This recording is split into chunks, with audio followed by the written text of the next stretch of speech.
नमस्कार, आप देख रहे हैं DTV भारत। आपके साथ मैं शर्मिला चौहान। आरजेडी के वरिष्ठ नेता श्याम रजक पटना पहुंच चुके हैं। जी हां, श्याम रजक कई दिनों से दिल्ली में थे और वहां उन्होंने लालू प्रसाद यादव से मुलाकात की। लेकिन इन मुलाकात में जो सबसे चर्चित मुलाकात रही वो थी उनकी चिराग पासवान के साथ मुलाकात। चिराग पासवान के साथ जब आरजेडी के वरिष्ठ नेता श्याम रजक ने मुलाकात की तो बिहार के राजनीतिक गलियारे में हलचल तेज हो गई थी और आखिरकार श्याम रजक ने इस मुलाकात पर अपनी चुप्पी तोड़ दी। श्याम रजक ने ही फेसबुक पर और सोशल मीडिया पर अपने और चिराग की तस्वीरें साझा की थी।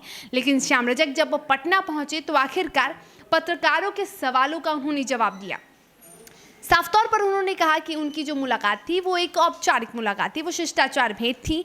और उन्होंने ये भी कहा कि वो चिराग पासवान को सांत्वना देने गए थे, उनके इस दुख की घड़ी में वो उनका हौसला अफजाई करने गए थे बड़े होने के तौर पर और एक अभिभावक होने के तौर पर उन्होंने उनसे मुलाकात की थी। सबसे पहले आप ज़रा ये सुनिए। हम शिष्टाचार बस मिले थे, उनसे पारिवारिक संबंध है, पारिवारिक संबंध में हम जा करके मिले थे, उनको सद्भावना दिए, उनको लड़ने के लिए हमने शुभकामना दी। जनसंख्या नियंत्रण कानून बिहार में भी लागू करने की बात कही जा रही है। ये तो मुख्यमंत्री से पूछिए। मुख्यमंत्री सुबह कुछ बोलते हैं, रात कुछ बोलते हैं। किसी के साथ बैठते हैं तो कुछ बोलते हैं, किसी के साथ सोते हैं तब कुछ बोलते हैं। उनके बोलने पर अब विश्वास है, जनता उनको विश्वास को खो चुकी है, उनकी बातों का कोई महत्व नहीं। राजद को लगता है सबके लागू करना चाहिए या कुछ इस तरह की बात? जनसंख्या नियंत्रण के खिलाफ यही लोग जो है इस राज्य के मुख्यमंत्री हैं और देश के प्रधानमंत्री हैं, ये लोग 74 आंदोलन में संजय गांधी के 5 सूत्री के खिलाफ लड़ाई लड़े थे।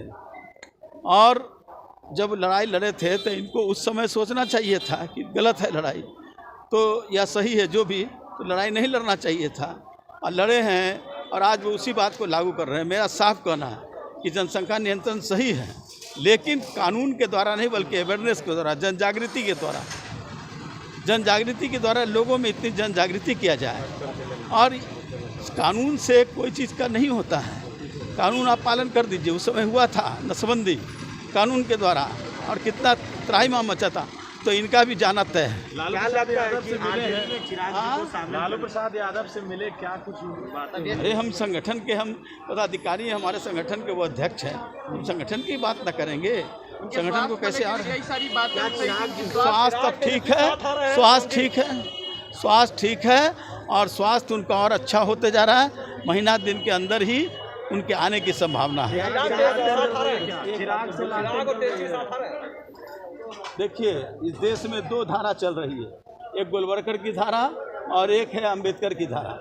अंबेडकर की धारा के तेजस्वी जी और महागठबंधन इसको लागू कर रहा है और इसका क्वार्टर फाइनल बंगाल में हो चुका है, सेमीफाइनल होना है यूपी में और फाइनल होना है दिल्ली में।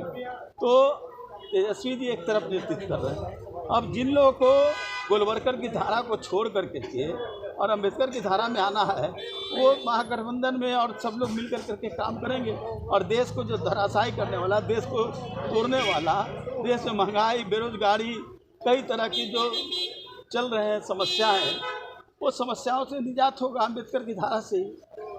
तो चिराग पासवान को लेकर जो कयास लगाए जा रहे थे, जब श्याम रजक ने और चिराग पासवान से मुलाकात की थी तब ये कयासों का जो सिलसिला है वो काफ़ी तेज़ हो चुका था।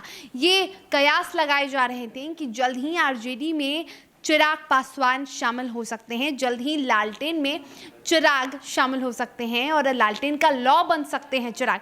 लेकिन ऐसे में जब श्याम रजक से इस पर बातचीत की गई तो उन्होंने साफ तौर पर ये कहा कि एक शिष्टाचार भेंट थी और मैं एक अभिभावक के तौर पर उनसे मिला। हालांकि अब मुलाकात में क्या कुछ बातचीत हुई है वो तो अब आने वाला वक्त ही जवाब देगा, क्योंकि खास तौर पर ये देखने को मिलता है कि जब भी कोई नेता मुलाकात करते हैं तो वो औपचारिक मुलाकात का ही नाम देते हैं, लेकिन औपचारिक मुलाकात के बाद ही कई ऐसे बड़े बदलाव सियासत कह सकते हैं कि राजनीतिक गलियारों में देखे जाते हैं। तो अब देखना ये होगा कि चिराग पासवान और श्याम रजक की इस मुलाकात में क्या कुछ बातचीत हुई, ये तो अब वक्त बताएगा।